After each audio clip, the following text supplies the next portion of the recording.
राव माझा माता जिजाऊंना घडविले त्यांनी शुभांना साक्षात वटाच्या आई भवानी जन्म घेतला त्यांच्या पोटी शुभांनी सर्वांना माझा नमस्कार. माझे नाव सदायू आहे. आज 12 जानेवारी राजमाता जिजाऊ यांचा जन्मदिवस. या निमित्त मी आपल्याला राजमाता जिजाऊबद्दल 4 शब्द सांगणार आहे.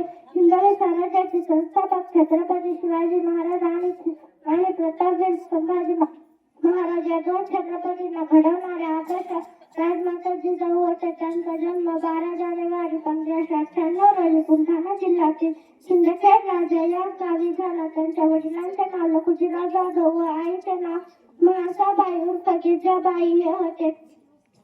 त्यांचा विवाह डिसेंबर 1605 मध्ये वेरूळचे शहाजीराजे भोसले यांच्याशी झाला. जिजाऊंनी शुभांवर लहानपणापासून उत्तम संस्कार केले आणि त्यांचे व्यक्तिमत्व आदर्श घडवले. छत्रपती शिवाजी महाराजांनी निर्माण केलेल्या स्वराज्यामध्ये जिजाऊंचा मोलाचा वाटा होता. या थोर मातेस माझे कोटी कोटी प्रणाम. जय जिजाऊ जय शिवराय.